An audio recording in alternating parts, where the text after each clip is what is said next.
yourself in and get ready. And here we go. The leaders in fantasy football are incoming, giving you the ultimate insight to help you win your leagues and dominate your mates.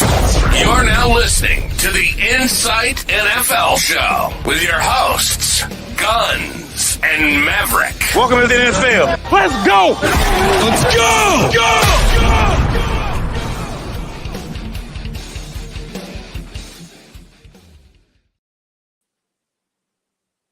G'day guys, welcome to another episode of Insight NFL, brought to you by Maverick, as always, and we got Guns. We've gone a little bit of a change here in hosts. Guns is a bit under the weather.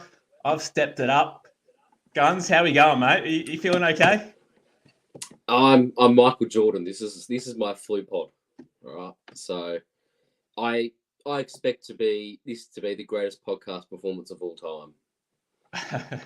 So I'm your Scotty Pippen. I'll probably carry the team defensively, and you'll carry us offensively.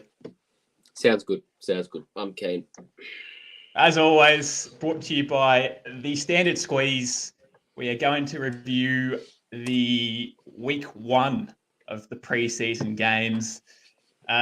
Bit to unpack. It's a bit of a cock tease, if I'm being honest with you. It sort of gives you an indication of what sort of happens.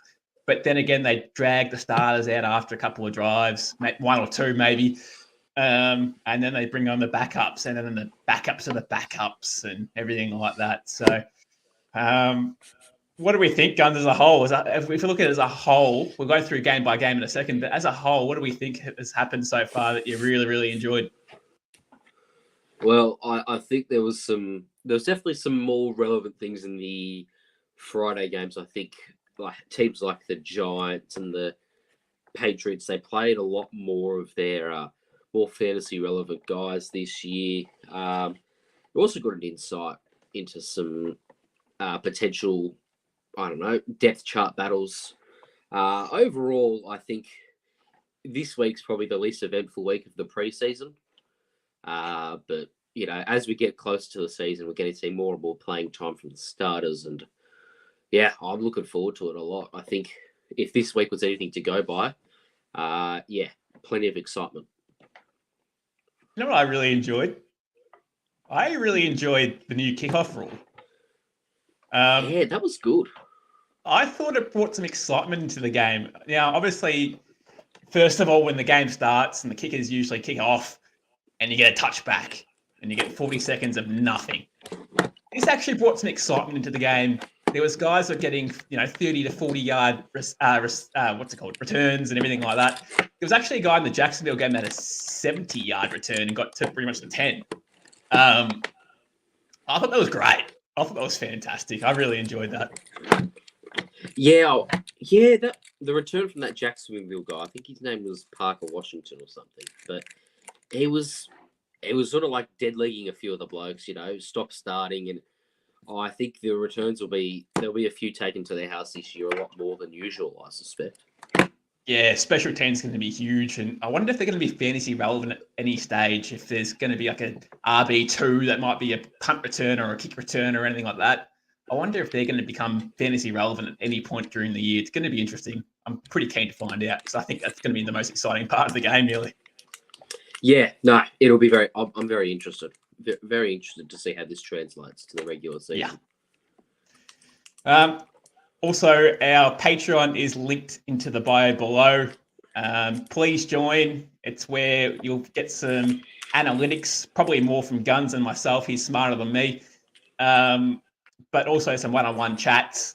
If you have any trades that you want to talk over, if you have any discussions, any starts for the week, any waivers that you want to go through, any fantasy relevancy at all, we're going to be on there. It's free to join for now. There is going to be some stuff behind a paywall that will obviously be our content, but all in all, get in there, get involved, and we'll see what we can come up with and try and win you some championships and some cash along the way in your cash leagues. Yeah, I mean, look, I know that we've got a big draft board in the works. I know I'm working on a few fantasy projections, so there's all sorts of interesting content coming out on Patreon, and I'm pretty excited for the launch of the regular season, and we'll get to see all this sort of stuff in full swing over on the Patreon. Yeah, I'll leave the nerdy stuff to you, mate. I'm not too sharp when it comes to that sort of stuff. I'm really your ABC 1, 2, 3 sort of guy. All right, guns. So first game of the preseason, we had Detroit versus the Giants. Pretty low scoring game, 14-3 in favour of the Giants. In terms of fantasy relevancy, the RB2 battle is going to be interesting there. Maybe even RB1. I'm not too sure if Singletree's even locked in. He didn't play, but we'll see how he goes. Eric Gray was pretty good, 2 touchdowns, had 4 carries with 2 touchdowns, should I say, and was highly involved in the passing work. But Tyrone Tracy, your man, 5 carries, 26 carries that he got. What do we think? Well, I mean, look, if you look at the stats purely, Eric Gray had a heck of a game. 4 carries, 42 yards, 2 touchdowns, and then 4 catches for 46 yards. Like that's almost 90 yards of scrimmage in less than 2 quarters of football that he played. So he showed out, right?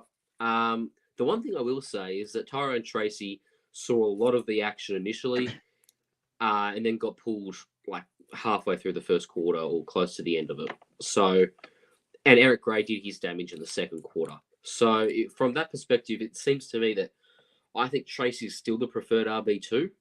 Another thing to mention on Tracy is that he was doing a few kickoff returns. So there could be something there for him. But you can't knock Eric Gray. He put up a great game. That big touchdown run that he had, that was special. I think they did the running back draw play, and Lions. It was a second team defense, but yeah, you can only play what's in front of you, right? Yeah, that's right. That's right. Outside of the running backs, though, there wasn't really much involved in the passing game at all. They went through Drew Lock and they went through Tommy DeVito. That QB2 battle is going to be interesting, but that's not really fantasy relevant for us at all. Even if Danny Dimes goes down with a season-ending injury, these guys are still not playable. Nothing receiving-wise at all. Jaylen Hyatt had 1 catch for 0 yards. He might be a wide receiver 3. Wandell, I don't think played. If he did, didn't do anything. So, yeah, nothing really else from there. Detroit, they pretty much played their 2s the whole game. Hendon Hooker was probably I think he was actually their QB3, wasn't he? So, for any sort of dynasty players that have Hendon Hooker? Yeah. Have him still on a roster. He's probably on the cusp of making the roster. But yeah, outside of that, there's nothing really to say out of the Detroit game there, or Detroit side of things. Pretty quiet game for Detroit. I thought Hendon Hooker looked pretty solid, but he came in the third quarter and plays completely different style to what Jared Goff plays. So doesn't really bleed in with that offense. Even watching the first half, Nate Sudfeld, similar sort of field general style passer to what Jared Goff is, whereas Hendon Hooker's more of a scrambler. So you could see him traded or cut, I reckon, in the next year or 2. So if you're in Dynasty, I think it's time to let him loose. Yeah, and nothing else there for the running backs. It was a mixture of about 4 different running backs, probably vying for the number 3 there, you'd imagine.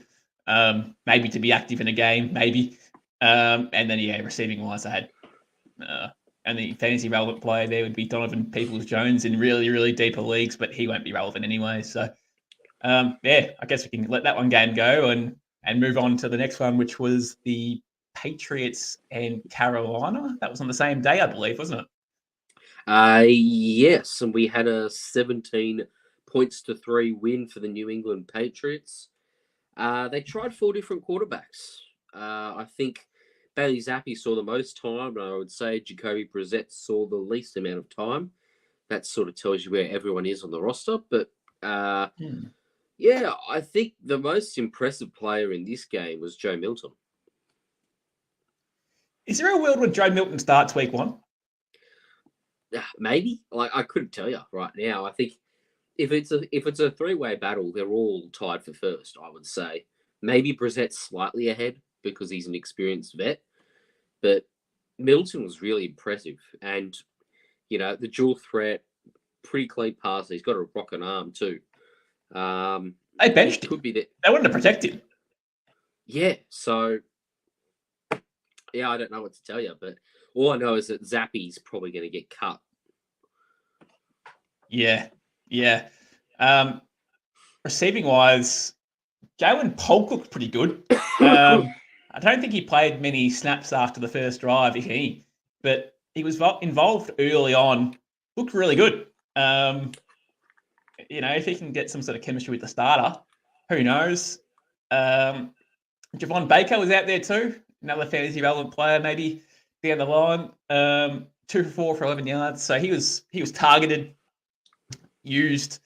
So we'll see how much he plays next week in the second preseason game. I dare say they'll play a bit more out of these kids next week, I'd imagine, wouldn't you? Yeah, I think so. I think you'll see more game time for Polk and Baker. And you might even see, who's the other receiver they've got there? Oh, Demario Douglas feature a little bit more as well. I would like to note Antonio Gibson, we were 90% sure he was the third down back going into this preseason game. I would say that he's now locked in as their third down back, pass catching guy. Yeah. I think Ramondre Stevenson's one touch went for 11 yards on the ground, so I think he will be their main guy. But as a change of pace and receiving back, Antonio Gibson does have some value, particularly if you were to see Ramondre miss any time. Yeah, absolutely. What else do we have here? Juju was actually released midweek, so he's no longer in that roster. So that opens up the door again more for Demario Douglas, I'd imagine.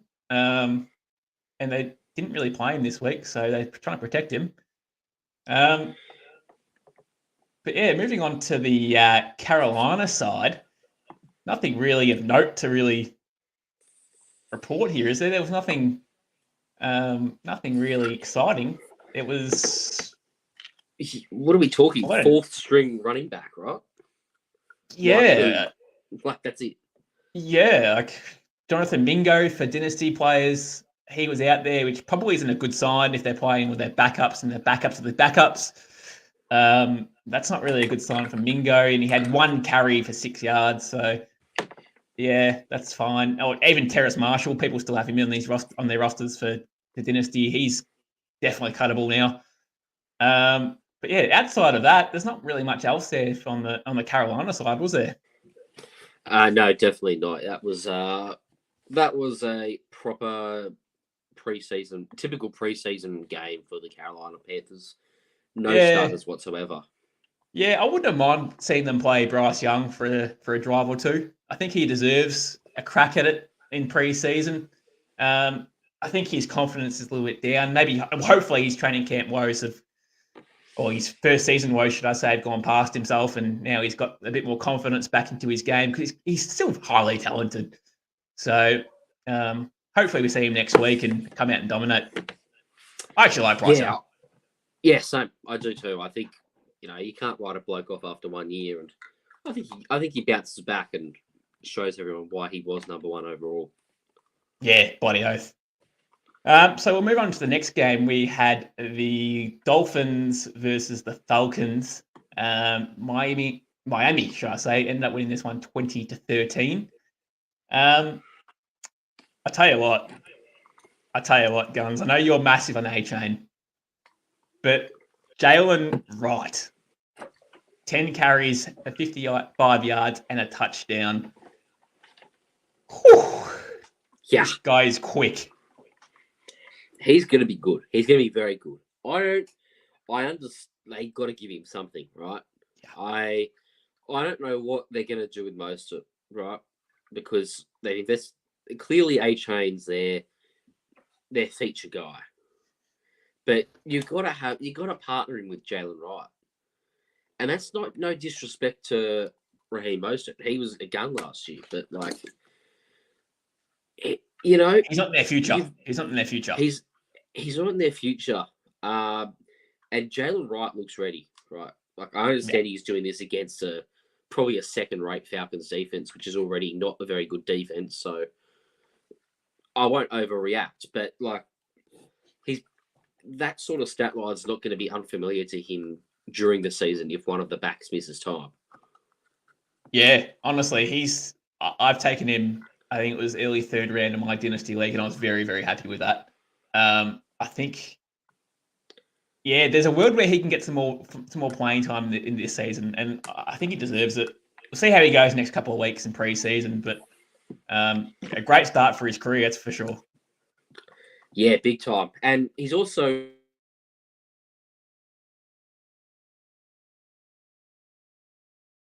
think we just lost Guns there for a second. No, we're back. He was still on the roster, which surprised me. But, Jaylen Wright well ahead. Nothing really to talk about on the Falcons. Penix played for a bit. Michael Penix, should I say, played for a bit.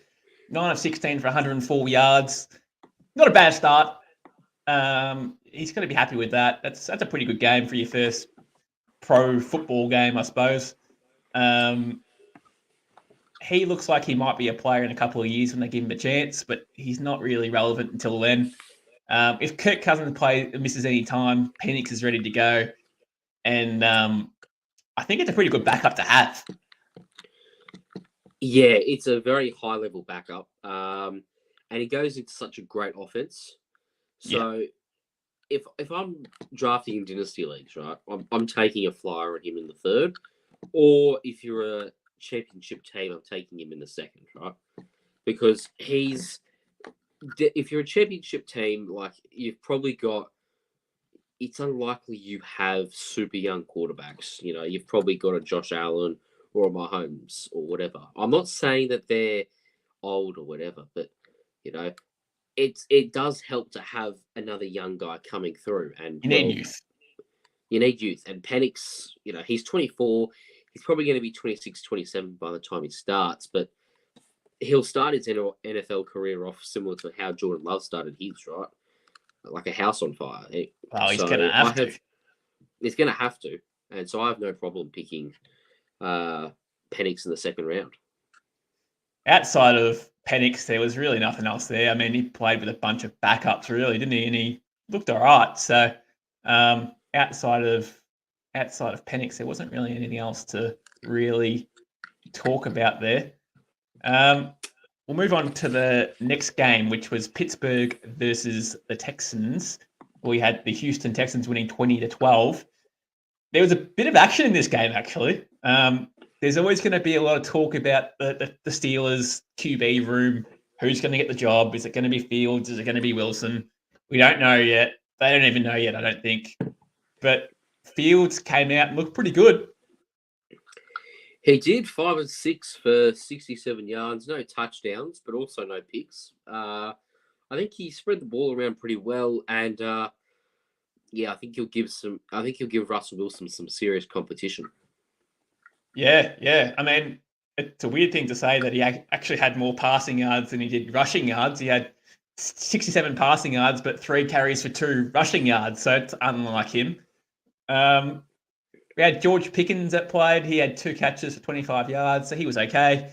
Only played a drive, I believe, so that was whatever it was. So he's looking like he's a focal point in the offense still, as we thought in the before preseason, should I say. Najee Harris was active, 3 carries for 9 yards. I'm still really worried about his ground game. If he can scramble any good yards per carry. It was his problem last year. He couldn't really do that. So we'll see if he can bounce back at all this year. It's going to be a bit of a committee there. And the big tight end, the Muth, active for a drive, one reception for 6 yards. Bit of a sleeper for me. Yeah, I know you do like Pat Freiermuth. I don't see it, especially if Brandon Ayuk does end up there. But yeah, okay.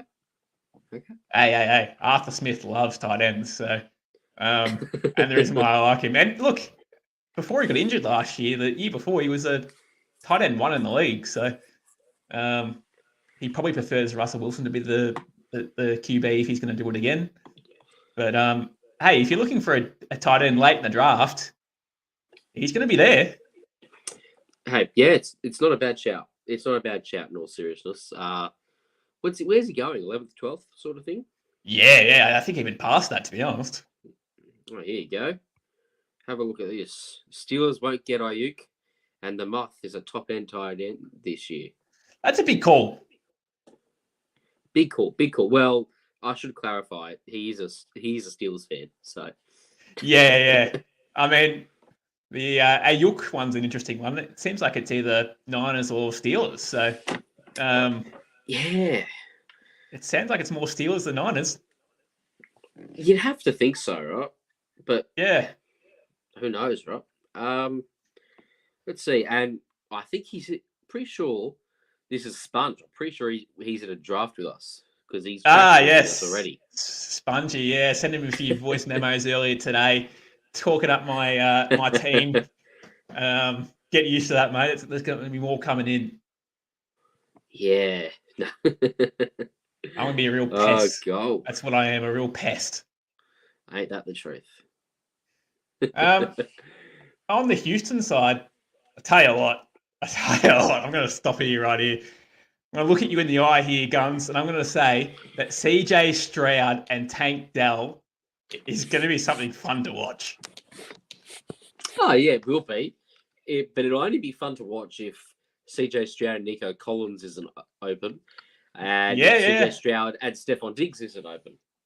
So it'll happen once a game and it'll be fun, but it'll still read 2 catches for 40 yards at the end of it. But we can probably see a 60-yard bomb. Oh, yeah, every second game. Oh, okay. Yeah. 70 yards, 2 catches, It's nothing. It's still wide. It's still borderline wide receiver 2, at best. I'm not really thrilled. I think he'll be fun to watch, but not fun to have in fantasy. You know what's funny, Guns? I've spoken to so many different people about this debate with Nico Collins, Stephon Diggs, and Tank Dell. And I've been getting different answers along every single person that I've asked and what they think about this whole situation. Some people are saying Diggs, some people are saying Collins, some people are saying Tank Dell. We don't really know what's happening. But that's the beauty about it. Yeah. They might not. I could be completely wrong, and this is purely a devil's advocate take. What if they're all like 1As? Like, what if it's wide receiver 1A, 1B, 1C, right? And it's just we're going to get everyone the ball 6 or 7 times a game. That would be exciting to watch. Yeah, bloody oath. Running back wise, there was no Joe Mixon, but we had Dameon Pierce play. We had Cam Akers play. Dameon Pierce, once upon a time, was an RB1 in this league. It's crazy how much that's turned now. He's probably an RB3, maybe. Looks like Cam Akers has taken the passing work. We got to remember that Cam Akers wasn't a bad player before his Achilles tears, right? And so if he can go back to 80% of the player he was, he's still close to a starting caliber back in this season. No, I don't disagree. It's just interesting how it's all turned. Like they've got some pretty good RB room for what it is. Yeah, and a cheapish RB room. Like Mixon's would be on a reasonable contract, but I wouldn't say Pierce is still on his rookie deal. Yeah. And you'd sign Cam Akers for a bag of chips, probably. Yeah. They signed it for nothing. So, it's one of those things. Bobby Woods actually played. I actually forget that Bobby Woods is on the roster, but 4 for 42. He's not going to be fantasy relevant this year at all. But Bobby Trees, I used to love that guy, man. He's given me some good scores along the way to getting to this point. So much respect to him. Hopefully, he gets some playing time at some point because he deserves it. He was solid, wasn't he? 42 yards. Yeah. No, I'm a big fan of Bobby Trees. And Xavier Hutchinson for any sort of Dynasty users out there. I think he was like a 3rd, 4th round pick in Dynasty last year. So now with the upgraded receivers they've got there, he's probably not really relevant at all. We can probably get rid of him. He could well be cut. like you think about it, you've got Noah Brown, you've got Robert Woods, you've got John Mechie. That's 4, 5, 6. It's probably Hey, Hutchinson Mechie didn't at play, 7. did he? He had 1 catch for 7 yards. Oh, did he? Okay. Yeah. But yeah, like Hutchinson, cut him. You would have had to have been tempted to cut him during the season last year. Yeah, and even Mechie, like he went through a lot to get to where he's at now. I believe he had cancer and got through that. So I've drafted him in a league where I took him at 301 in a dynasty draft. Hoping that he makes the roster. He's a good story. He's still got some talent, and he's still getting back to his true form that he was in. But it's not looking too good for him either, I don't believe. No, I think you could see him on another team during the season. Yeah, or practice squad material. But anyway, that was a good game to watch if you're interested in deeper sort of dynasty leagues to get a real perspective on what happens there. There was quite a bit happening, actually. We'll move on to the next game, which was the Ravens and the Eagles, I believe. 16-13 in favor of the Eagles. Fucking, I'm so sick of these guys already, man. But Will Shipley looks like he's going to be the RB2, possibly. I don't know what to probably. read. I don't know how to read into that because he was more involved, but then like you look at the yards per carry and Gainwell was better. So how do you read into that? Like I'm gonna lean towards Shipley being RB2. I think there's been enough hype around him in this preseason. The fact he got some first team reps in the end zone. I'm willing to say that he's probably safely the RB2. Yeah. Yeah, he probably would be. They do love Kenneth Gainwell though. They I don't know why they love him. He's not that great, but they play him in weird situations. They'll probably take him all through, obviously, to their full squad once all the cuts are all done. But who the RB2 is up for debate. They didn't really have any receivers play at all. Nothing of note. And same with their tight end. So they had nothing else other than Will Shipley. Kenny Pickett played quite a bit. He was okay. 14 and 22, 89 yards, 1 touchdown. Yeah, it's okay. He's probably their backup, which is fine as well. But outside of that, there's probably not really much else to report there, is there? No, I did notice there was a wild Tyrion Davis-Price for those playing a couple of Dynasty League a couple of years ago. He was a late-ish round pick. But yeah, I noticed that he popped up on the Steelers. Not Steelers, the Eagles. And I was a bit surprised by that. Obviously drafted by the 49ers. But, I mean, look, he's stuck behind a pretty good running back over at the 49ers and stuck behind another one here at the Eagles. Yeah, he'll be practice squad material, you'd imagine. Nothing really to talk about the Ravens side either. Like, there was really nothing at all. Yeah. No. Rasheen Ali was probably their only one there that was worthy of being done. But he's probably the RB3, RB4 for anyone that's taken him in Dynasty. But yeah, nothing really there. I mean, Todd Carney's been watching, so that's a good sign. But he thinks that Rasheen Ali looked all right. Yeah, 10 carries at 26 yards. It's okay. He was involved again. He's just a rook, so he was involved a fair bit on special teams. Yeah. But he's behind Derrick Henry, Justice Hill, Keaton Mitchell. He's behind quite a few. He is. Keaton Mitchell's probably missing close to the first half of the season, but yes. Oh, yes, true. Anyway, that game's probably done. We'll move on to the next game, which was the Jets and the Commanders. I keep forgetting their name, the Commanders. The football team, what are they? I don't even know what they are. But pretty close game. The Jets won 20-17. Really, there's not much else there that I really loved on the Jets side of things. No, Braylon Allen the backup to Breece Hall. He was very good. 6 Oh, carries, yes. 54 yards. Yes, he will be the backup for sure. That guy's a beast, man. And he's only 20 as well. Yeah, like he's built like a brick house. It just makes me wonder why the Cowboys didn't take a flyer on him when they got no other RBs. But anyway, Malachi Corley. Yeah, Malachi Corley was an interesting one. 4 catches in his debut. Is he the wide receiver 3? Oh, probably. Yes, I'd say yes.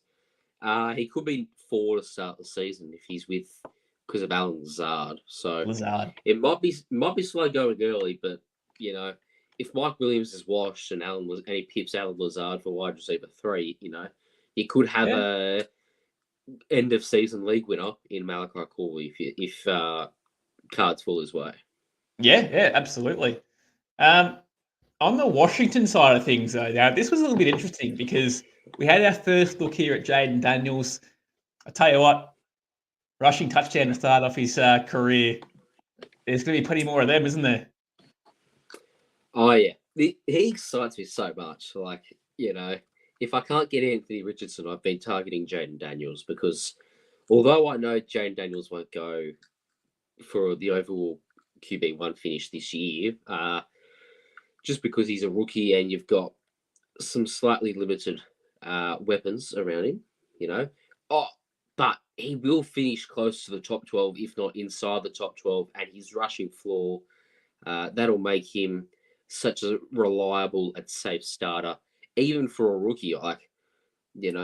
He's going to be such a great pick this year, I reckon, as a late round QB. Yeah, no, I agree. Now, another one here that would get you really, really excited would be Ben Sinnott. I don't know if you saw that one play. He went for about 15, 20 yards, but he trucked a few guys all the way through. He just moved. This guy's a rookie, man, and he's moving 3 defensive backs like they are absolutely nothing. I'll tell you what. I've changed my tune on him a little bit. I don't think he's going to be, Sam Laporta. He's not going to be Sam Laporta. I do think he'll have a similar career trajectory to what Trey McBride has had so far. So I think it's not this year. I reckon it might be next year we see him truly break out as a alpha tight end in this league. There you go. Mate, that's completely relevant. I think that's fine. But he's going to be the tight end 1 this year. He's going to have plenty of opportunity to make some noise there. There's not really any sort of competition there at the tight end position. He looks like a beast, man. 3 catches for 57 yards and he's limited play. He looks like a beast, doesn't he? Yeah. I'm just looking at the comments here. How about this for a dream situation at quarterback? Jayden Daniels and Anthony Richardson. He'd be laughing. Yeah, and mate, I'm actually in a dynasty league that has that exact duo, so he'd be laughing too. Rushing touchdowns, mate. Oh, you could get 60. You could get 60 points out of him in a week, man. Oh, yeah, that's a league. That's a proper championship-winning quarterback duo there. Oh yeah, absolutely. Anyway, where were we? Where were we? Brian Robinson was active. He splits the first team carries, or snaps, should I say, with Eckler. That's probably going to be an ongoing battle, probably for the whole year, you'd imagine. There's a reason why they're getting drafted so late in ADPs is because no one actually knows what they're going to do. You'd imagine Brian Robinson will get the goal line carries and Eckler gets the passing down work, but we just don't know. That'd be one to watch for the remainder of pre-season. What else do we have here? Luke McCaffrey for deeper sort of dynasty users. He was out there. He looked okay. I didn't get to catch this game. Did he line up a fair bit in the slot? I didn't catch the game either. Yeah, this is one of the very few that I missed actually. So, but yeah, I'll have to review that one. But he very well could be. But they still have Dotson there as well. He played quite a bit. I'm waiting for him to break out, Dotson. Yeah, I mean, is this third year? Yeah, it would be third Yeah. year. So if it's not now, it's probably never, right? Well, you'd think so. Last year was the one where he made in drafts anyway, everyone was pretty keen on him, but flopped pretty quick. But Yeah. new offensive coordinator this year, so let's see how it goes. Yeah. What? Yeah. Not much else there, I don't think. No. I think that's pretty much it for that one. I'm just going to quickly give it a nice little shout out here to the standard squeeze. If you are sick of breaking glass bottles, your beer going warm, or your coffee getting cold, the standard squeeze have everything you need to drink responsibly, but also conveniently. The standard squeeze products are made of food-grade product quality plastic, so you can measure the perfect pour in case you need to drive. You know how much you've had. You can go to the website, thestandardsqueeze.com, and use the code IFS15 to get yourself 15% off everything in store. That's some amazing stuff there, Guns. Mate, it keeps everything cool. I've got one here. Keeps my beer nice and cool wherever I go. So that's all I care about. Yeah, fair enough. I should go get myself one. Yeah, I don't drink coffee, so coffee's not for me, but plenty of beer, keeps them cold. That's all I care about. Yeah. Next game. What was the next game? Was it the Chicago Bills game? Is that what we're up to? Yes, it was those two. Yeah. Bills and Bears. Now, this was a bit of a smack. The Bears won 33-6. I tell you what, we're going to start with Caleb Williams here. Boy, he looks good. Yeah, like some of those on the run throws he was making, they were good to watch. Really good to watch. Yeah, mate.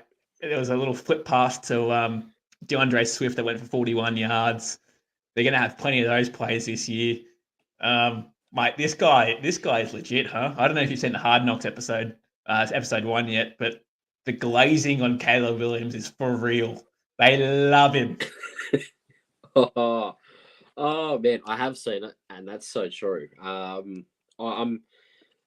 understand why. Like, look, you just see that game, and wow, he's a stud. But yeah, I particularly appreciated the DeAndre Swift connection for 42 yards. Threw a couple of times to DJ Moore. We didn't see anything from Roma Dunze, which is slightly alarming. Yeah, that was out there. He was out there, just not targeted. Yeah. Well, not, yeah.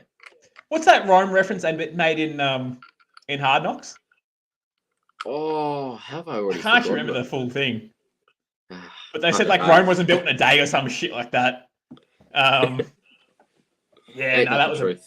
Yeah, and that's going to be exactly what Rome's going to be. They're not built in a day this year in fantasy.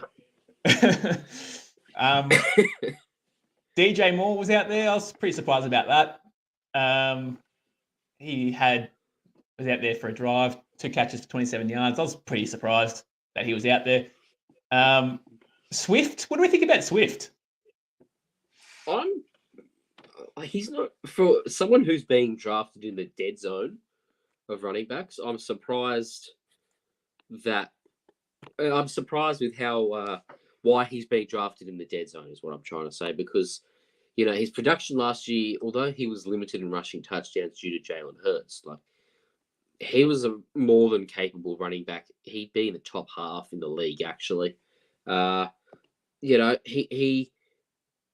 He did properly produce last year in Philly, and I think he will still produce this year. I think he's a 3-down back. I don't see much relevance regarding Khalil Herbert, Roschon Johnson. I think one of them's being traded, and I don't think it's going to be Roschon Johnson. I think I don't see, like, Khalil Herbert had 9 carries in this game. Like, that can't be good for him. But at the same time, I don't think he's going to sit on that roster as an RB3. So, yeah, look, I think Swift is going to get a lot of work between the 20s. Yeah, I don't think he'll get the red zone carries. I think that actually might be Herbert. I'd be surprised if they played Roschon Johnson in that role. I could be wrong, but I think that's going to be more of a Herbert role. You could get away with. I think you could get away with DeAndre Swift. And so when I think about it, like, you're going to get some draft capital for Khalil Herbert because he's not a terrible running back. It's just he's in a situation where he's now the number 3. They got Travis Homer there too. That's a crowded room. Very crowded room. We had not much from our tight ends. Cole Kmet was out there for a drive. He looked pretty good. Yeah, and apparently Rome Odunze only played 55% of the first team snaps, which, yeah, it doesn't surprise me. I reckon there'll be a fair bit of play action, which usually means 2 wide receivers on the field. That's going to be Keenan Allen and DJ Moore for sure. So, like, I could see Rome Odunze being basically this year's JSN. Like, but we're talking special teams version. I mean, if that's where they wish to utilize him, then yeah, I suppose. Yeah, he's so talented. They surely can find a role for him. Well, like, are we assuming that Keenan Allen's going to get through 17 games? Like, it's a rich assumption, right? So he's going to have relevance during the season. You'd probably have to assume that Keenan Allen plays every game. Obviously, it's rare that's going to happen, but you have to assume he's going to play every game. They got Dante Pettis there in the room too. They do really like Velus Jones too. So I don't know what to really think about that. I don't know if he's running back or a receiver. I don't know what he does anymore. He's a wide receiver, but like 6 carries is a lot for a wide receiver. So yeah. Oh, they have been playing him at running back. Yeah, they have too. Okay. Yeah, so I don't know what they're doing with him. Is he a running back? Is he a receiver? Watch him get the goal line carries. Yeah. Wouldn't that be a bloody turn? On the Bills side, this was a pretty interesting game for fantasy though, because we had Trubisky playing at quarterback for half the game, and then Richelli playing for the other half of the game. That's a QB2 battle right there, but it was more the run game. Like, we had James Cook out there for 4 carries for 2 yards. We had Frank Gore out there for 7 carries for 21 yards. We had Ray Davis out there for 5 carries for 2 yards. Look, I think James Cook's the RB1, and there's probably not really any competition outside of that. But not a good start for him, though. No. Now, people will say, well, maybe they were playing behind the second team's O-line, right? Fair assumption, but if you look at the numbers behind the first team's O-line, it's 6 carries combined from James Cook and Ray Davis, who we think Cook's the RB1. We're pretty sure Ray Davis is the RB2. 6 carries combined from them, but running behind the first team O-line, 3 yards. So it's not going to be much for them. Like, I'm not very sold on Ray Davis this season. I think James Cook's perfectly capable of being a 3-down back. Yeah. However, I'll say this. They used Latavius Murray a hell of a lot, alarmingly a lot last year in the goal line. So you could get some. He's very touchdown dependent, Ray Davis, but I still reckon he could score 5 or 6 this year himself. Yeah, I've had James Cook in a couple of leagues last year, and to be honest with you, his big games were massive. Like that game against the Cowboys, although it made me feel sick to my stomach that we let him run for about 180 yards, it was good for my fantasy scores. So yeah. So there was a catch-22 with that one, but no, I really like James Cook. I think he's 24, going into his 3rd year now, so he probably should take a step forward in his play. He's probably another one that's ADP is probably a bit lower than what it should be, but I can also understand why as well. So interesting one. Your man Khalil Shakir had 3 catches for 28 yards. He looks like he's in the starting unit. Yeah, well, I think we all expected him to be in the starting unit. It was just, is he wide receiver 1, 2, or 3? I've just got here, and this is from the great man, the Sponge. Keon Coleman, 100% of the first team routes, right? That ADP, it is pretty good going for him to be either the wide receiver 1 or the wide receiver 2. I would like to note that first play of the game the Bills had, they had 2 wide receivers on the field. It was a 7-yard completion to Khalil Shakir. the two wide receivers were Khalil Shakir and Keon Coleman.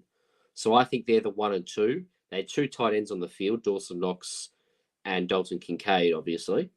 So in two wide receiver sets, it's clear that Shakir and Keon Coleman are the guys, which means at their ADP, which is, after the 100-point mark or 100-player mark, whatever, there's a fair bit of value to them. So I'm still a big Khalil Shakir fan because he's got the strongest connection with Josh Allen. But, I can't knock either of them, really. So, Benny's obviously listening in. He's in our League of Insight. He'd be listening in. He's probably going to take Shakir early now that we're talking about him. He'll start panicking pretty hard, I'd imagine. Even Curtis Samuel. Curtis Samuel was involved. Two catches for 23 yards. He's probably the number 3, you'd imagine. But he's also fine too, right? Yeah, he had I think it was a 15-yard screen pass from Josh Allen. His two completions, Josh Allen, were to Khalil Shakir and Curtis Samuel. That's the one. I suppose if you want to look at it like that, it's the one mark against Keon Coleman. But I don't really think that's the way you should look at it. I think you look at the snaps, and it's clear it's Khalil Shakir and Keon Coleman, and that's the way you should interpret it. Curtis Samuel is a late round flyer. If Keon Coleman doesn't develop, or if Khalil Shakir, also doesn't develop, Yeah, I think that's a reasonable take. But outside of that, there wasn't really much else there to really talk about. Interesting scenes there at the Buffalo Bills. We just don't know what they're going to really produce. But I mean, I would take a flyer on both from their ADPs and Keon Coleman and Shakir. I mean, I always said Shakir, I was a bit off him because he played a bit last year. But if you take him that late in the draft, it's probably worth a shot, right? Yeah, and he's entering his third year, which, like we keep talking about, third-year breakouts for wide receivers. It's a very real thing. We'll know probably by week 4, week 5 if Khalil Shakir's got anything to offer this year. And if he doesn't, what did you burn? An 11th round pick? Like, it's not the be-all and end-all, right? No, it doesn't matter at all, to be honest, because you can probably replace him for whoever dominates in the waivers week 1. That's right. We'll move on to the next game, which was a close contest, actually, with the Vikings and the Raiders. The Vikings ended up winning 24-23. If you're a Vikings fan, you've got to be happy with the start with JJ McCarthy, right? Like 11-17 for 188 yards and 2 touchdowns. Addison was playing, but didn't play much. It's pretty crazy to think what this offense could look like if McCarthy comes up and Jefferson's out there, Hawkinson's out there, Addison's out there. It's a pretty good start for his career, right? Yeah, I mean, that massive bomb he threw to Tristan Jackson for the touchdown that Jennings was commentating over, like, that was a proper stud play. Like, that was really good. Yeah, bloody oath it was. I'll say he was facing some pretty dodgy defenses. I'll give you that, but he looked sharp. He looked really sharp. But that's all you want. You don't want this guy. You don't want him to come out and shit the bed, right? It doesn't matter who you verse in your first preseason game. He showed no signs of lack of talent. That was A. And B, he wasn't really scared to throw the ball either. So I think it's a great start for his career. Yeah, I think it is too. We did also see some playing time from Ty Chandler. We know that he was widely considered to be sharing the RB snaps with Aaron Jones this season. Well, 7 carries, 33 yards, a solid day on the ground. I don't mind. I don't mind him. I think late rounds, when are you going to be drafting him at around 150, 160 in ADP? So again, it's not really a terrible shout. You're not really putting a lot of capital into him. It doesn't matter at all. Yeah. And he showed out during games when he was by himself last year too. Oh, shit, yeah. Yeah. Aaron Jones ain't going to play for a full year. He's too banged up. He's a bit old now. They reckon it's 1A, 1B. So what if Ty Chandler comes out and dominates? They'll probably go Ty Chandler. I don't mind Aaron Jones either, to be fair. I actually really like Aaron Jones. He's a good player. But health hasn't been on his side the last couple of years. No, not at all. I'm going to be like right back. You just keep going. Yeah, no problem. Outside of that, with the Vikings, there's nothing really else there that we really liked. It was N'Keal Harry playing tight end. That was an interesting one. Former top pick for the Patriots. Now turned into a tight end to keep his career going. 2 catches, 22 yards. He's nothing really much of note. He might be practice material at best. On the Vegas side of things, it was very, very interesting with the QB battle there. We're not too sure who the QB one is going to be, if it's going to be McConnell or if it's going to be Minshew. Personally, I'd roll with Minshew. I think he's a better player. O'Connell is probably the younger player with more upside, I'd imagine. So maybe it's going to be O'Connell week 1. But I'm a big believer if you want to play your best right now, and that's Gardner Minshew. He had 117 yards for 1 touchdown. We saw plenty of action here from Zamir White. He had 6 carries for 23 yards and a touchdown. He's going to be an exciting point of that offense. He's going to be pretty much the RB1 there, you'd imagine. But the most interesting part about the Raiders here, Guns, was the amount of time that Brock Bowers and Michael Mayer both saw. Yeah, I mean, where was it? Here it is. Yeah. Raiders had double tight end for nearly 80% of the snaps. I think we had a chat about this in the preseason. We thought that they would do that a fair bit this season, like, because you've got 2 talented tight ends in Michael Mayer, Brock Bowers, right? It's a waste to have Mayer sitting on the bench most of the game. You've got to utilize them somehow. Plus, tight end, having 2 tight ends doing play action, if that's what you want to do, it does lend itself more towards Gardner Minshew, who I think will start. Although I think Aiden O'Connell was probably the more impressive quarterback this game. Like 7 of 9, 76 yards, pretty efficient. Whereas Gardner Minshew only completed at 50%, but he did have 117 yards and a touchdown. So how you want to read into this, I don't know, but I think Gardner Minshew suits 2 tight end play action sort of style better than what Aiden O'Connell does. Yeah, no, absolutely. And it's probably going to be a bit frustrating for Brock Bowers this year because he's going to have competition for Michael Mayer. So I don't know. Who do they roll with at QB? Do you reckon they roll with Minshew or Aiden O'Connell? I think they roll with Minshew. I agree. I think it makes sense. I think it keeps Devontae, well, he's already unhappy, but it keeps him relevant. And Minshew played last year for the majority of the year and made Pittman pretty good. So, yeah, I think if he plays, I think Devontae Adams is at least fantasy relevant. Because last year he wasn't with Aiden O'Connell, let's be honest. No, well, it's a shame because Devontae Adams is a stud, right?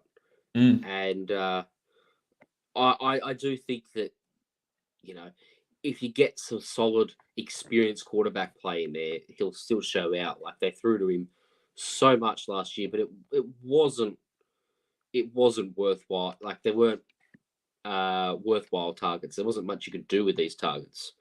So, yeah, I don't really know how to read into it.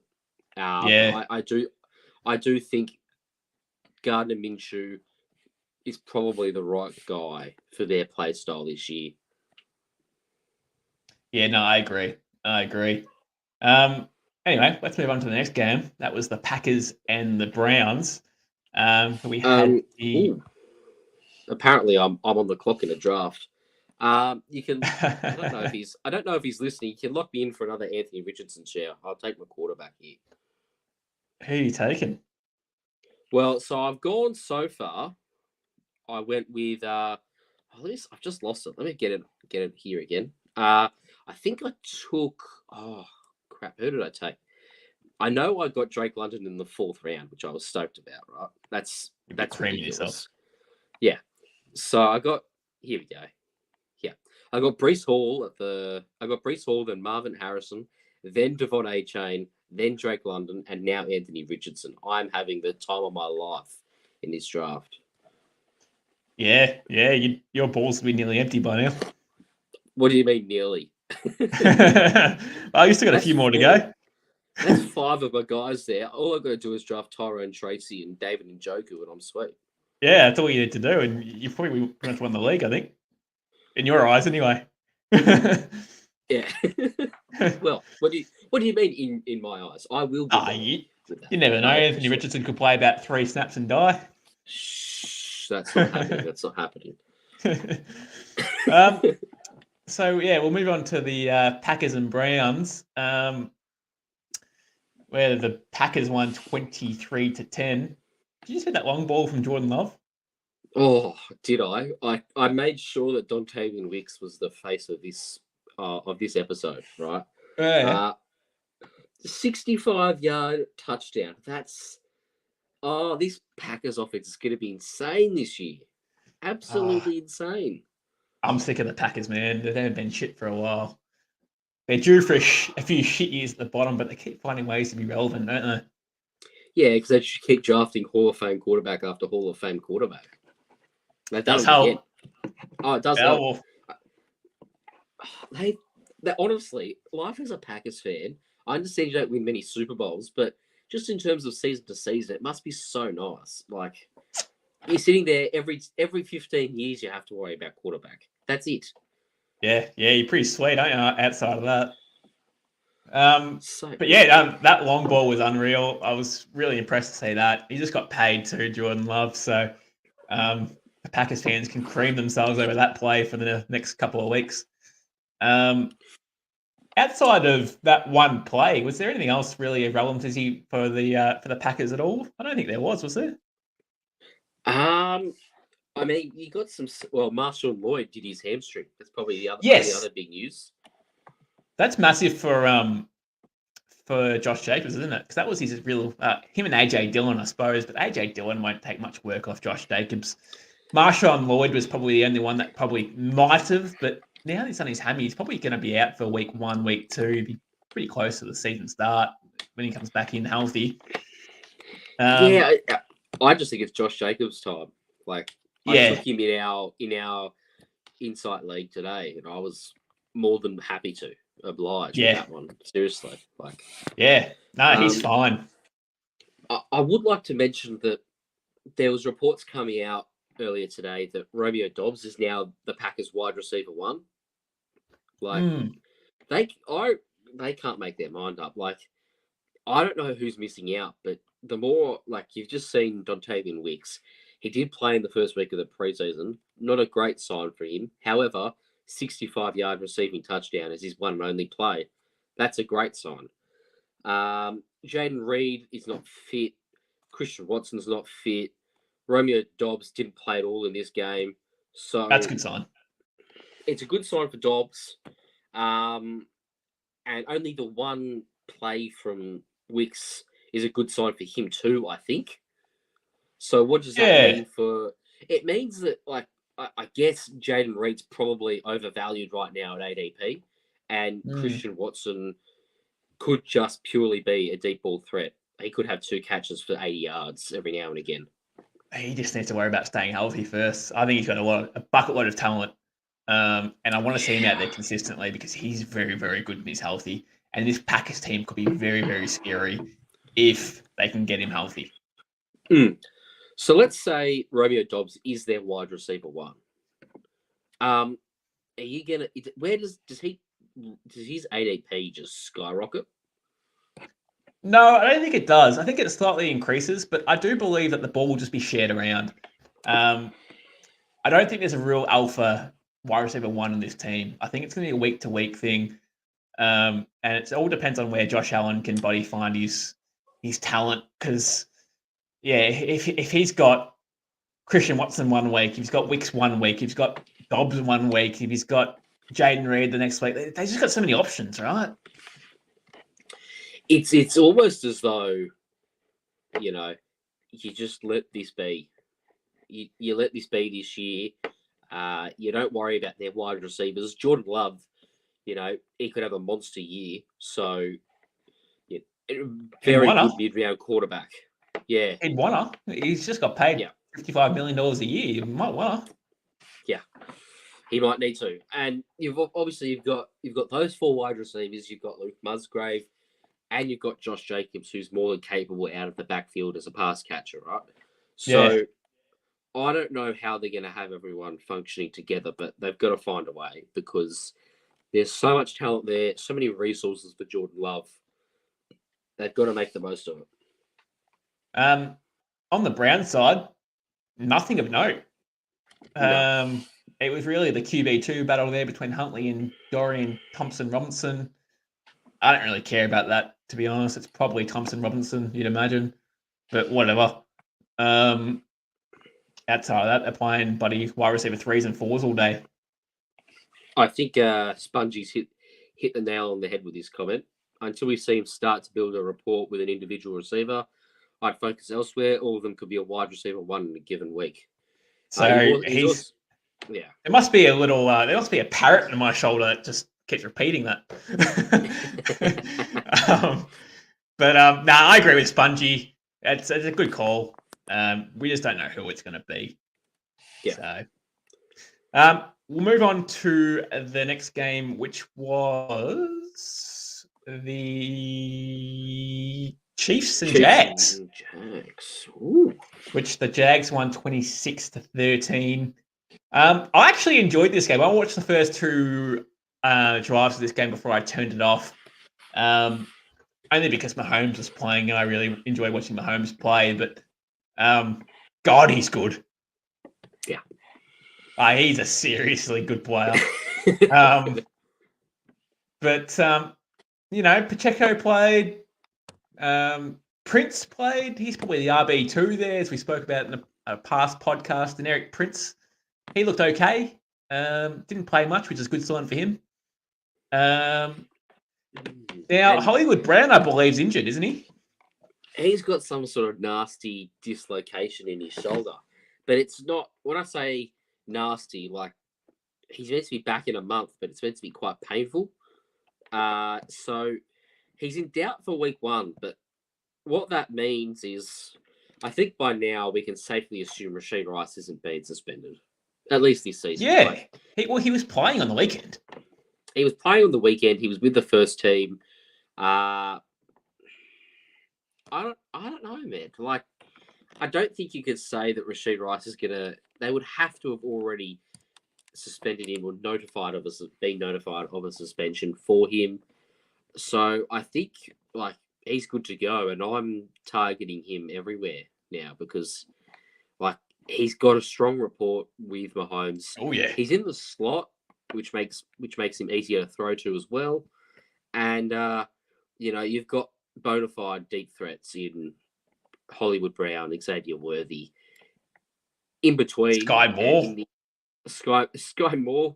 Jeez, the ghost of Kadarius Toney could make an appearance as well. No, I doubt it.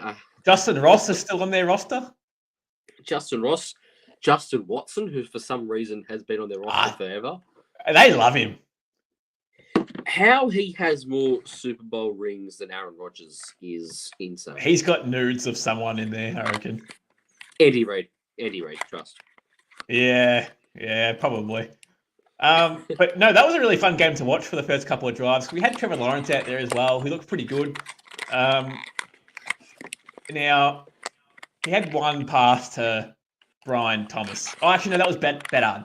Bedard had that one pass to Brian Thomas. And God, Brian Thomas is a beast, isn't he? Okay. I'm going to try and be calm.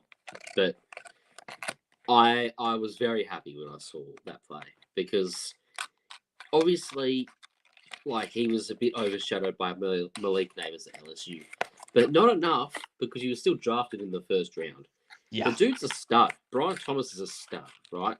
He'd be a wide receiver 1, and he'd have so much hype at so many other teams. He's just got to get around Gabe Davis, easy, and which is easy, right? Christian Kirk, you're not getting around him. He's a slot guy. Trevor Lawrence has a strong connection with him and Evan Engram, but they're intermediate guys. They're Christian Kirk and Evan Engram are actually battling each other for targets. Yeah. It's Brian Thomas against Gabe Davis for deep threat targets, right? And that is clearly being won by Brian Thomas. Now, the only thing I will say is that I do think he's wide receiver 3 to start the season because he caught the pass from Beathard, right? Yep. Not Trevor Lawrence. If it's Trevor Lawrence throwing this dime up to Brian Thomas, different narrative, different story. No worries. Maybe he's already wide receiver 2. But regardless, he still had a lot of first team snaps with Trevor Lawrence, so I'm still a big fan of him. Mate, I like Brian Thomas, huh? I drafted him. I took him early. I took him at 107. I think it was 106, 107 in a dynasty rookie draft. Everyone thought I bloody reached for it. And I probably did at the time, to be fair. But, mate, I think it's a great play. I think he's going to be great. I think he's going to have a seriously solid career. 6'3", 6'4", solid physical receiver that can run. So, I think that's good. Yeah. Here we go. Kirk only played when it was 3 receivers and in the slot. Gabe and Brian were 1 and 2. Well, if that stays that way, that's massive, right? Yeah, bloody oath. Look, I think Kirk will be the number 1. I really do. But hey, it's wide open. Yeah, it's not unrealistic to say Brian Thomas is wide receiver 1 by week 7, right? It can happen. I'd be shocked if it did, but it can happen. And so, at his ADP of around 120 from memory, I would be happy to reach a couple of rounds and pick him up. Because there you go. He's very talented, Brian Thomas. Very talented. Oh yeah. Anyway, I'll stop creaming about Brian Thomas, otherwise I'll probably end up falling over or something like that. Etienne, he was active. He played 4 carries for 3 yards, but had a receiving touchdown. So I'm not too worried about anything to do with Etienne. He's getting drafted exactly where he should be getting drafted, and he'll be a very good player. I think he's a safe high-end RB2, possibly RB1. Yeah. He'll have passing volume. He had a passing touch, receiving volume, I mean. Yeah. He had a receiving touchdown on the weekend. The O-line was slightly concerning. It didn't really perform as a whole that game. Preseason. Have a look. It's preseason though, so it's not Bill's level of concern where no running back could get any sort of volume in terms of, or any sort of yardage whatsoever. They were being stuffed behind the line, the Bills guys. But it's okay. It's okay. Yeah. That doesn't change anything for me with Travis Etienne in this game.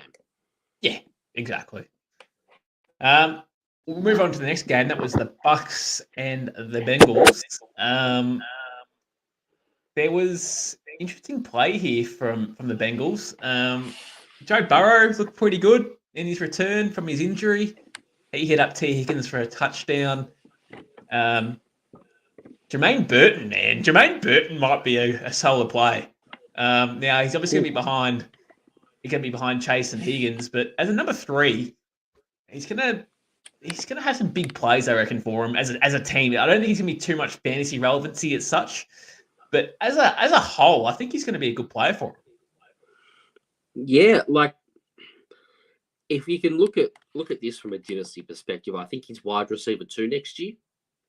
Bring someone in. Yep. Yeah. I mean, Higgins has only got the 1 year left in his contract, so he might get traded at some point this year for all we know if Jermaine Burton starts really showing out. So they don't owe T. Higgins anything outside of this year. Look, T. Higgins deserves to get paid somewhere. I think he's a very good player. But, yeah, Jermaine Burton's probably their long-term option at this stage. Yeah, I think that, I think Jermaine Burton is would you say he's worthy of a second round pick in Dynasty? Late end, yeah. Late end he would be, yeah. I wouldn't reach on him too much because they might just go and say, hey, fuck you, I'm taking T. Higgins on a good deal because this guy's a beast. They could do that. But at this stage they haven't. So outside of that, there wasn't really anything else to really report. Zach Moss didn't play. And Chase Brown was okay, but like not many highlight-worthy plays, which is a slight concern for him when he's really trying to show out for that RB1 spot. Like, saying that, I think he had 5 carries in the first drive, though. Yeah. Um, I'm not sure if that changes anything. Like, it's certainly not positive, but I don't know that it's negative. You know what I mean? Do you reckon the hype is a bit too much? Well, that leads me into a question we've just had passed in. Do we see Chase Brown overtaking Moss? Not fully. I don't. Not fully. I think Moss is still going to be around. He's a good player. He's a tough carry back. Like, you saw what he did in Indianapolis. He can actually handle an RB1 workload.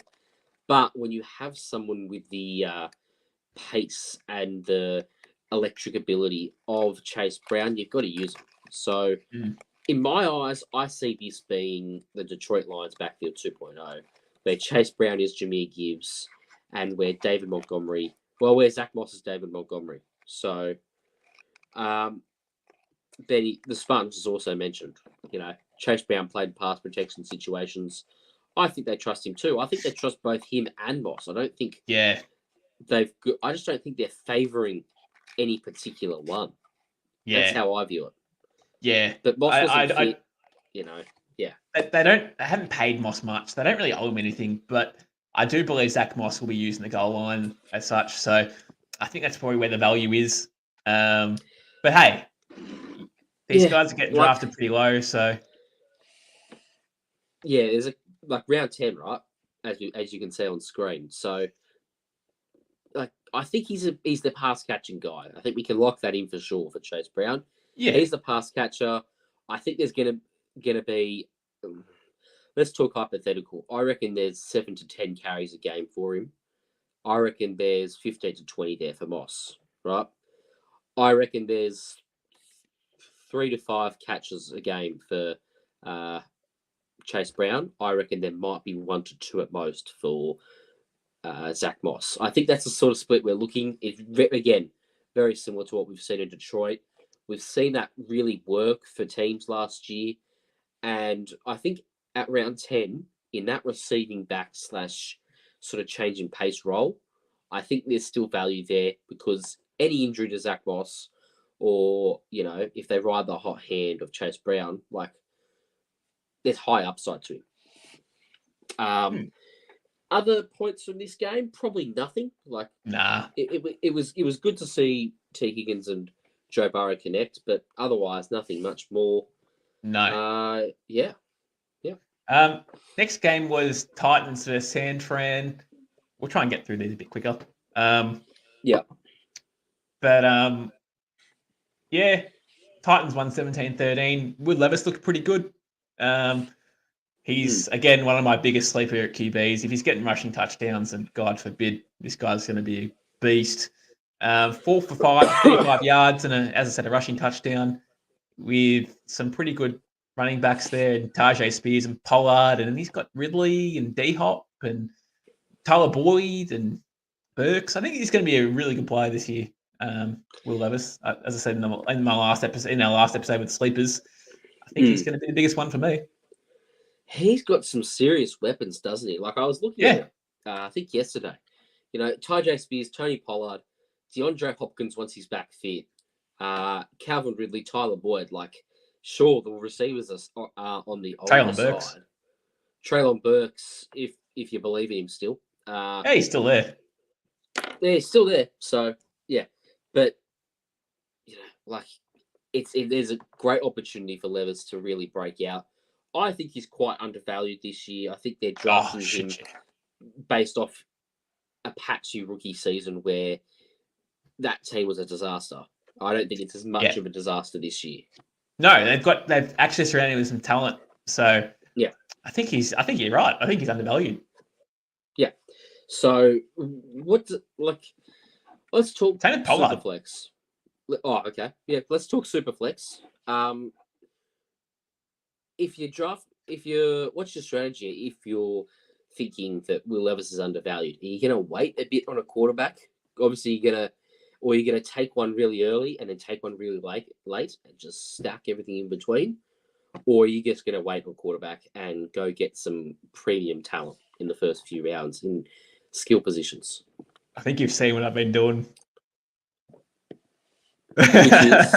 Which is? I've been stacking up on skill position players and then drafting the QBs a bit later.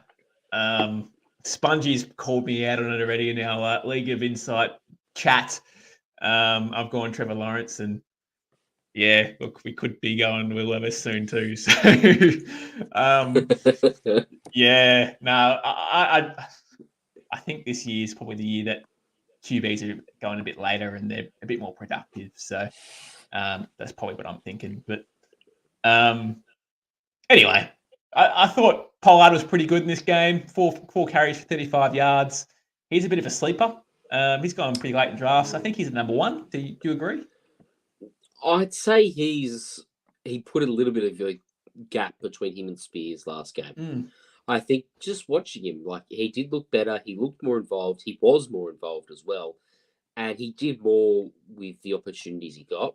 I know that Tyjae Spears had the rushing touchdown in the end, but in terms of red zone opportunities, I think the split was fairly similar. Yes. There you go. You will get Will Levis. Okay, He's my boy. He's engaging. He's engaging, yes. Here we go. Here's a question. What round is Will Levis going in? I'll have a check in our Superflex League. So Levis, his ADP is 100 in a Superflex League. Now, I think that's pretty good value. So you're probably looking at 8th, 9th round sort of thing. Whereas I reckon he's probably a safe play in the 7th round. There you go, Sponge. If you snipe him in the 7th, Mav won't draft him then. So that's nice and easy for you. And I hope you reckon him, Spongy, because otherwise I'll get someone else at a bargain. Yeah, you can have the ghost of Aaron Rodgers. There you go. Yeah. I think he's left Achilles or this Bryce time. Young. Brycey. Yeah. Nothing really to report here from the Niners. There was nothing really played here. It was backup after backup after backup.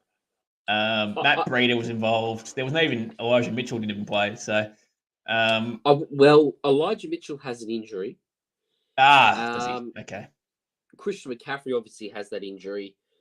Jordan Mason was pretty solid. Now, of course, you've got a heck of a run scheme in San Francisco. That's going to benefit Jordan Mason a fair bit. I don't mind. And also you got, what's the rookie they drafted? Guerendo, I think? Isaac Guerendo. Yes. Guerendo, yes. He's got a hamstring injury as well. So, like, currently, in terms of who's fit, Jordan Mason's RB1. We know that won't be the case as soon as McCaffrey's fit. But if you're looking at who's the actual RB2, because there's definitely an opportunity for Jordan Mason to come in as the RB2 ahead of Elijah Mitchell. Nah, I disagree. I think it's going to be Elijah Mitchell. Unless you reckon it's firmly Elijah? Yeah, I'm pretty confident. Yeah, okay. All right. Well, I'm not as confident. I've still been drafting Elijah Mitchell when possible in late in rounds drafts because, anything happens to McCaffrey, that's a massive volume running back there that you can draft in the 15th, 16th round, right? Yeah, absolutely. I'll throw this to you. Is he the most valuable handcuff in fantasy football? Yes, I'd probably say so because he's done it. I mean, he's been productive before. I think it was 2022. It was that year before McCaffrey's went off. Was it 2022? Was it 2021? 21. We're going that far back. Yeah, he was a beast, man. He was a beast. Yeah. So yeah, I think he would be. Yeah, because obviously you've got Tyler Algier, right? Like in that Falcons offensive, he's actually done it before and was very impressive to the point where it was a surprise that the Falcons drafted Bijan Robinson because they had Algier, right?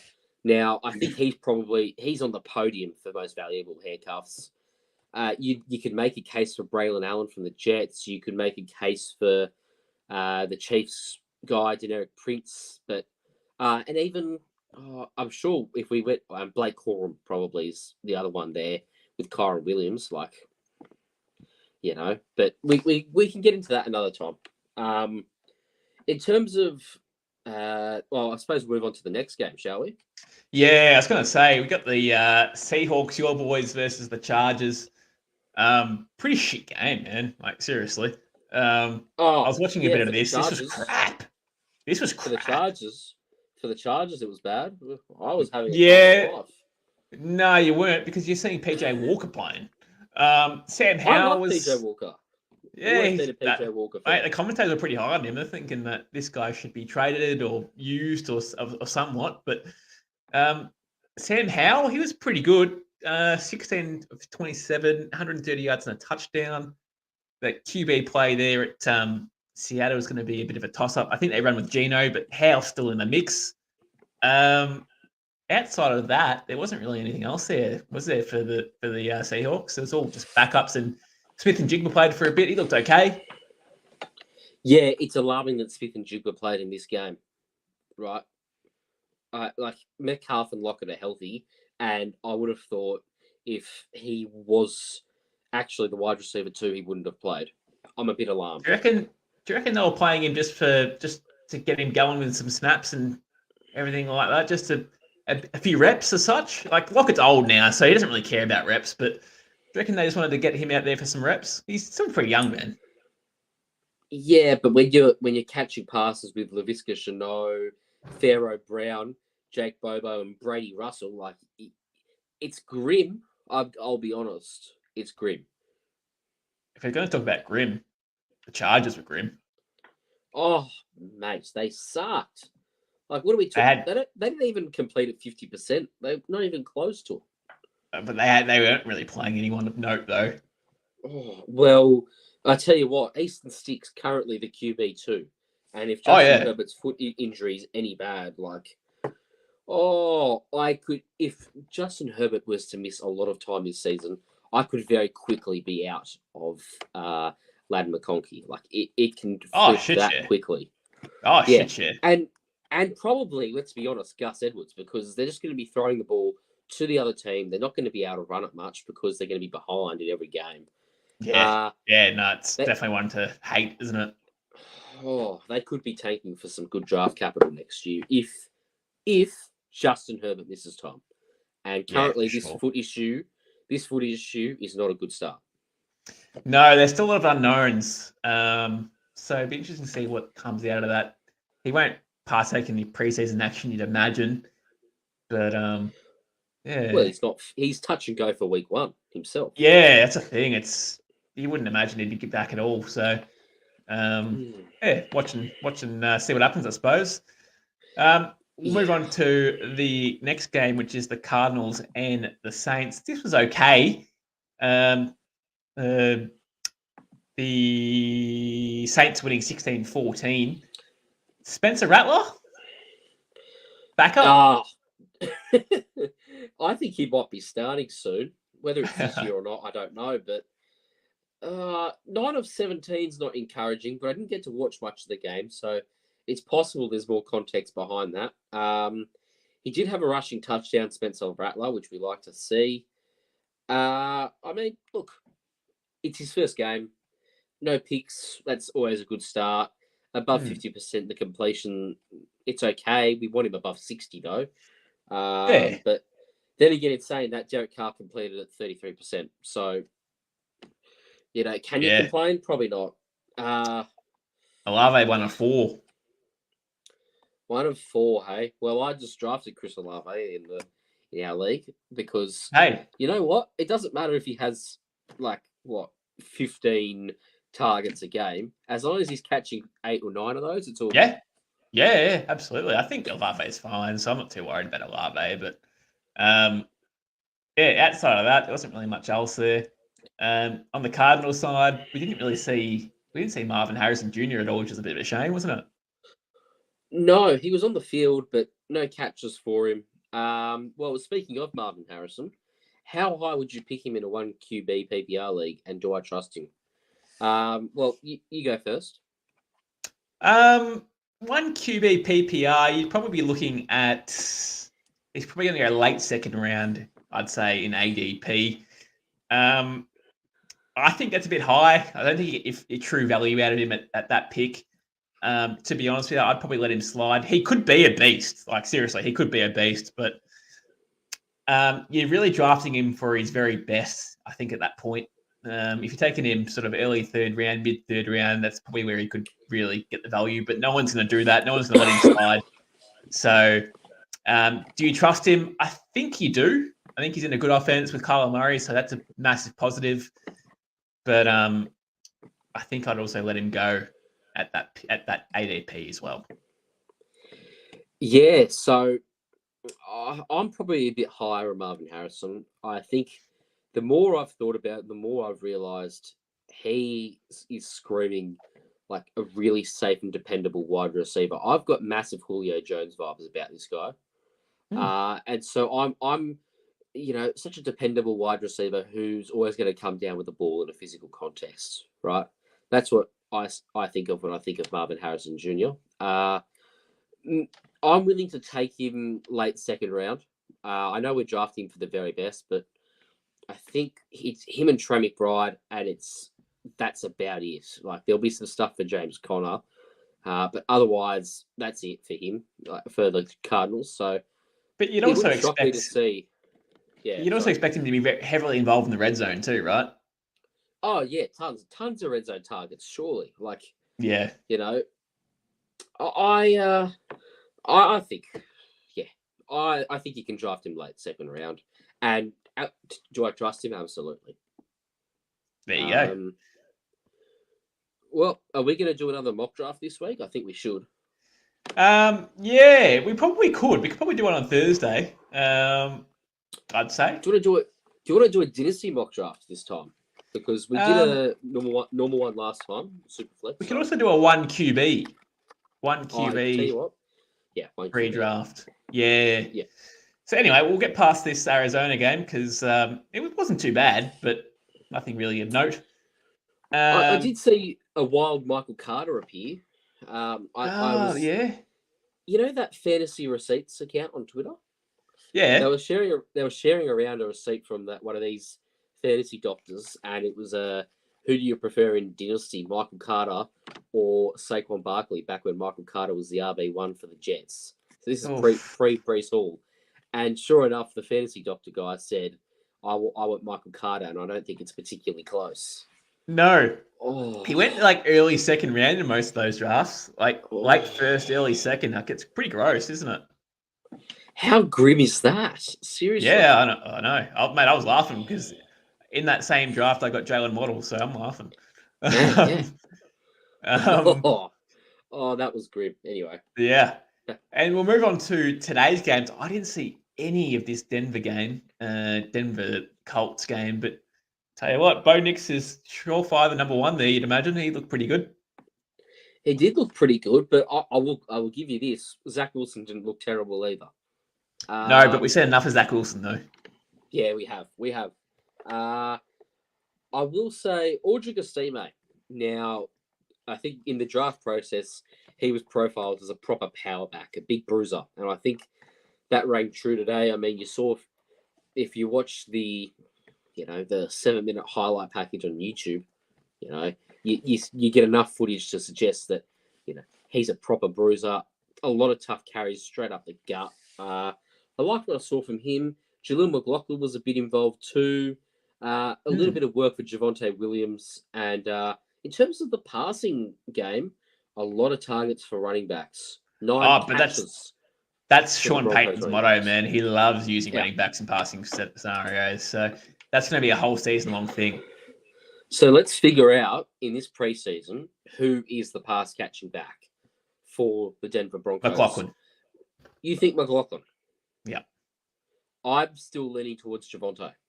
So okay, this will be interesting to watch. If it's Javonte, we're talking borderline steal of the draft because he's going pick 90 to 100. And if he's a third down back, he'll be an every down back then. And it's a Kamara 2.0 sort of situation here. Mate, if that happens, that's nuts. Oh, wow. Yeah. If it's Julian McLaughlin, as you say, well, McLaughlin himself has standalone flex value, right? And he's been drafted pretty late. Yeah, bloody oath he has. Yeah, it's one of those things where he gets enough carries, but gets a lot of passing work as well. So, look, I'm confident McLaughlin. I'm pretty confident McLaughlin. Yeah, well, I mean, look, time will tell, right? Yeah. In this game as well, I think I'm legally obliged to talk about Anthony Richardson every time he does something. So, No, you're not. You're not allowed to talk about Anthony Richardson. You are now banned. You didn't draft him, man. I didn't draft him because he was heads and it was tails, so I took Jalen Hurts. It makes me sick. Well, yeah, I know it does, but that's okay. I thought he'd make it to the second round in all reality, but how foolish was that? Not much for him today. Played a couple of series, 2 of 4, 25 yards. It was okay. It didn't change my opinion of him at all. Some of the passes were a bit sharp, particularly the one to Mo Ali Cox, but otherwise, same old for him. Yeah. But on Mo Ali Cox, I'm not going to come here and say he's relevant, but he's a starting tight end. Very clearly, their tight end 1. If you're absolutely desperate or you're in a very deep league, I think he's not a terrible shout. Jeez, you'd be really desperate to do that, wouldn't you? Yeah. Jonathan Taylor played a couple of snaps as well, which is interesting. I was surprised about that. Yeah. Usually you don't bring out your running back in the first preseason game. There's some of that history of injury. Weird. It was weird, but fortunately he didn't do too much. Only the 2 carries. No catches for him, I don't believe. He played the first 2 drives. Yeah. Weird. Yeah, weird. Oh, there's a couple of questions here. Could Anthony Richardson legitimately be the QB1 in 4-point passing? Yes, he could. If you go back and listen to our quarterback analysis, there's way too much Anthony Richardson propaganda in there. I am being slandered like there is no tomorrow. Yeah, you deserve it. Look, I wanted to find an Anthony Richardson jersey when I was away. How the heck did you find one? You've got to tell me, Sponge. How do I find an Anthony Richardson? No, I'm with Spongy. I will purchase one if you can show me where to find it. And so I'm with Spongy. $300. No, you're not even allowed to. He's my dog. It's all good. Yeah. Your lost puppy, maybe. And let's move on to the match of the day. Not really, it was pretty crap. But we'll end off with the Cowboys and the Rams. You lost to a guy that threw 4 picks. Hey. Trey Lance. Look, that defense obviously pretty good. Look, it was really the QB battle between 2 young QBs that really haven't done anything in their life, huh? In Trey Lance and Stetson Bennett. Hey, you're talking about multi-national championship winning dog in Stetson Bennett. I meant NFL career. Well, yeah, he's done sweet nothing. Yeah. They both had 40 passing attempts. I rounded that one up or down. Yeah. But pretty crazy in a preseason game that these guys are highly featured and they haven't gone through their full bench, hey? Bennett played the full game? Bennett played the full game and Trey Lance played all but 3 attempts, basically. So, Cooper Rush, I think, started and then they brought Trey Lance in, but I wouldn't quote me on that. But it's one of those things, hey? Trey Lance, what do they do with him? They'd said already for the whole preseason he's going to be featured a lot. So I'd imagine for weeks 2 and 3 he'll be pretty much starting and playing a lot, right? That's going to happen. Yeah. But they probably have to take him through on their roster. They're forced to at this point for the capital they gave up. They gave a 3rd or 4th round pick for him, so they probably have to take him through. but he's not the backup. It looks like it's Cooper Rush. This is really hard to figure out. It's mind-boggling to me, actually, because I think you would have seen enough today to show you that. Regarding Trey Lance, 25 of 41, 60% completion pass. Pretty good in the ground. Pretty good, yeah. But then, it's 6 rushes, 44 yards. But Cooper Rush and Dak Prescott are similar style quarterbacks. Trey Lance is different again. That's the problem. It's very similar to the Detroit situation with Hendon Hooker. He's a talented quarterback.